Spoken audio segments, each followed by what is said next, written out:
بسم اللہ الرحمن الرحیم۔ السلام علیکم ناظرین، میں ہوں جی ایم جمالی اور آپ دیکھ رہے ہیں ڈیجیٹل کے سب سے بڑے چینل نیوز پاکستان کا پروگرام اے ٹو زی۔ ناظرین، ملک کے بالائی اور وسطی علاقوں میں شدید بارش کا سلسلہ جاری ہے اور صورتحال خطرناک شدت اختیار کر چکی ہے۔ ندی نالوں میں سیلابی صورتحال ہے، جس کی وجہ سے دریاؤں میں بھی پانی کے بہاؤ میں مسلسل اضافہ ہو رہا ہے۔ یہ صورتحال مستقبل قریب میں سندھ کے لیے خطرے کی گھنٹی ثابت ہو سکتی ہے اور آنے والے دنوں میں سندھ میں سیلابی کیفیت بھی پیدا ہو سکتی ہے۔ ملک بھر میں بارشوں کے حوالے سے خبر ہے کہ راولپنڈی میں سیلابی صورتحال پر وزیر اعظم شہباز شریف نے ہنگامی اجلاس طلب کر لیا ہے۔ خبر ہے کہ وزیر اعظم نے ایم ڈی اے، واسا، کمشنر، ڈپٹی کمشنر اور چیف سیکرٹری پنجاب سے رپورٹ طلب کر لی ہے۔ واضح رہے کہ راولپنڈی اور اسلام آباد میں کل رات سے ہونے والی موسلا دھار بارش نے جل تھل کر دیا۔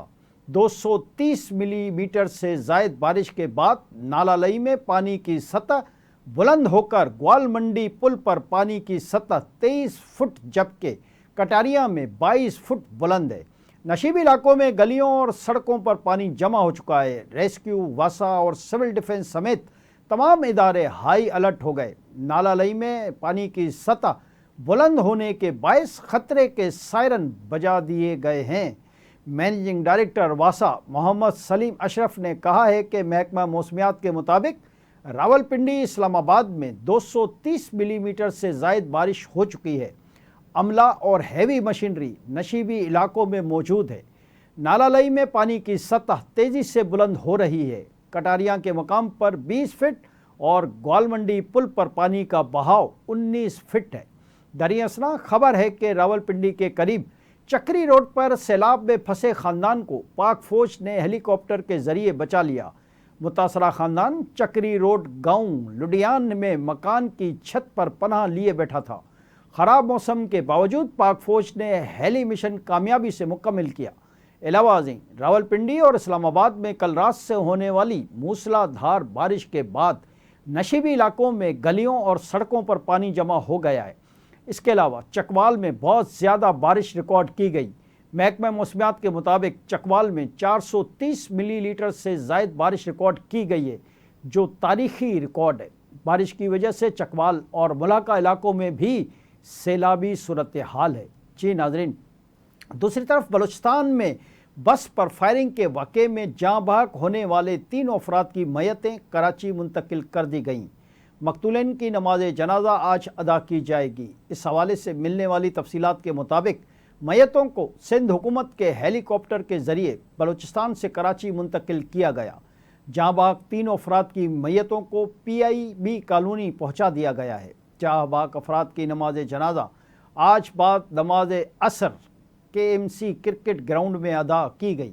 دریں اثنا human rights commission of Pakistan نے کلات میں قوالوں پر ہونے والے مسلح حملے کی مذمت کرتے ہوئے واقعے کی فوری تحقیقات کا مطالبہ کیا ہے۔ ایچ آر سی پی کی جانب سے جاری کردہ بیان میں کہا گیا ہے کہ کلات حملے کے متاثرہ خاندانوں کے غم میں برابر کے شریک ہیں۔ اس قسم کے بزدلانہ قتل و غارت کے واقعات کسی بھی جائز مقصد کی نمائندگی نہیں کرتے۔ واضح رہے کہ گزشتہ روز کلات کے قریب مسافر کوچ پر فائرنگ اور دستی بم سے حملہ کیا گیا تھا، جس میں 3 افراد شہید جبکہ 13 زخمی ہوئے تھے۔ قوال ماجد صابری کا کہنا ہے کہ کلات حملے میں بھائی احمد صابری اور بھتیجا رضا صابری شہید ہوئے۔ گاڑی میں قوال گروپ کے 17 افراد سوار تھے۔ قوال ندیم صابری نے بتایا کہ ہم قوالی فنکشن کے لیے جا رہے تھے اور اپنی منزل پر پہنچنے والے تھے کہ یہ واقعہ رونما ہو گیا۔ ہم قوال لوگ ہیں، ہمارا کیا قصور تھا۔ اسی دوران گورنر سندھ کامران ٹسوری نے کراچی میں کلات بس حملے میں جاں بحق ہونے والے قوالوں کے اہل خانہ سے تعزیت کی ہے۔ اس واقعے پر گورنر سندھ نے کہا کہ رضا شہید کی 6 مہینے کی بیٹی ہے، احمد شہید کی 4 بیٹیاں ہیں۔ انہوں نے کہا کہ ہمارے معصوم شہریوں کو نشانہ بنایا گیا، ہم اس کا بدلہ لیں گے۔ ہم نے بھارت کو دھول چٹائی اور ایک بار پھر دھول چٹائیں گے۔ گورنر سندھ نے کہا کہ یہ نہیں ہو سکتا کہ فتنہ الہندوستان ہمارے لوگوں کو قتل کرے اور ہم خاموش رہیں۔ فتنہ الہندوستان نریندر مودی کا بھیانک چہرہ ہے۔ کامران ٹیسوری نے کہا ہے کہ ان کارروائیوں کو بند نہ کیا گیا تو ہم ان کی پناہ گاہوں میں گھس کر ماریں گے۔ جی ناظرین، دوسری جانب وفاقی وزیر داخلہ محسن نقوی نے کہا ہے کہ قوم ان بہادر سپوتوں کو ہمیشہ مشکور رہے گی۔ شہدائے وطن ہمارے سر کا تاج ہیں۔ شہداء اور غازیوں کی قربانیوں کو ہرگز رائیگاں نہیں جانے دیا جائے گا۔ وزیر داخلہ محسن نقوی کی زیر صدارت کابینہ ڈویژن کا ایک اہم اجلاس منعقد ہوا۔ اجلاس کے دوران ملک و قوم کے لیے بہادری اور شجاعت کا مظاہرہ کرنے والوں کے لیے سول ایوارڈز کی نامزدگی کا جائزہ لیا گیا اور مجموعی طور پر 71 افراد کے لیے مختلف سول اعزازات کی منظوری دی گئی۔ اجلاس سے خطاب کرتے ہوئے وفاقی وزیر داخلہ محسن نقوی نے کہا کہ ملک و قوم کی حفاظت کے لیے جان نچھاور کرنے والوں کی اور غیر معمولی بہادری کا مظاہرہ کرنے والوں کی حوصلہ افزائی انتہائی ضروری ہے۔ ان لوگوں نے اپنی جان کی پرواہ کیے بغیر ملک کی بے مثال خدمت کی ہے۔ انہوں نے مزید کہا کہ ان کی لازوال قربانیوں کو ہمیشہ یاد رکھا جائے گا۔ غازی قوم کے ہیرو ہیں اور ان کی جرت پر سب کو ناز ہے۔ جی ناظرین، دریں اثر ایک اور اہم خبر یہ ہے کہ پاک فضائیہ کے جدید لڑاکا JF-17 اور C-31 طیارے دنیا کے تیسرے تھنڈر بلاک سب سے بڑے ایئر شو میں شرکت کے لیے برطانیہ پہنچ گئے۔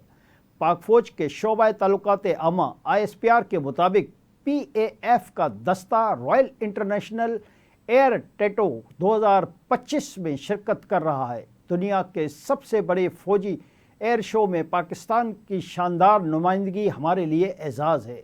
ISPR نے کہا کہ JF نے برطانیہ میں دوران پرواز فضائی ایندھن کی فراہمی کا مظاہرہ بھی کیا۔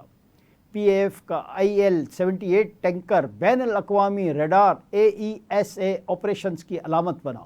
جدید میزائل سے لیس 4.5 جنریشن JFBVR 17 عالمی توجہ کا مرکز بنا رہا۔ شعبہ تعلقات عامہ کے مطابق ایئر شو میں PAFC-130 تھیم میں مبنی 8 آئیز ان دی اسکائز نے ورک کا مظاہرہ کیا۔ پاکستانی فضائیہ جدید اور ٹیکنیکی طور پر لیس اور امن کی علمبردار ہے۔ دفتر خارجہ کی طرف سے امریکی صدر کے دورہ پاکستان کے حوالے سے ایک اہم بیان سامنے آیا ہے۔ دفتر خارجہ پاکستان کے ترجمان کا کہنا ہے کہ امریکی صدر کے دورہ پاکستان سے متعلق علم نہیں ہے۔ دفتر خارجہ پاکستان کے ترجمان شفقت علی نے خبر ایجنسی رائٹرز سے گفتگو کرتے ہوئے امریکی صدر ڈونلڈ ٹرمپ کے دورہ پاکستان کی خبروں پر لا علمی کا اظہار کیا ہے۔ اس سے قبل یہ خبریں سامنے آئی تھیں کہ امریکی صدر ڈونلڈ ٹرمپ 18 ستمبر کو پاکستان کے دورے پر اسلام آباد پہنچیں گے، جس دوران وہ پاکستان کی سیاسی و عسکری قیادت سے ملاقاتیں کریں گے۔ خبر ایجنسی کا کہنا ہے کہ امریکی صدر ڈونلڈ ٹرمپ 17 سے 19 ستمبر کو برطانیہ کا دورہ بھی کریں گے۔ اس حوالے سے برطانوی رائل پیلس نے بھی تصدیق کی ہے کہ امریکی صدر کنگ چارلز کی دعوت پر برطانیہ پہنچیں گے۔ آج کے لیے اتنا ہی۔ اگلے پروگرام تک کے لیے اپنے میزبان GM جمالی کو اجازت دیجیے۔ اللہ حافظ۔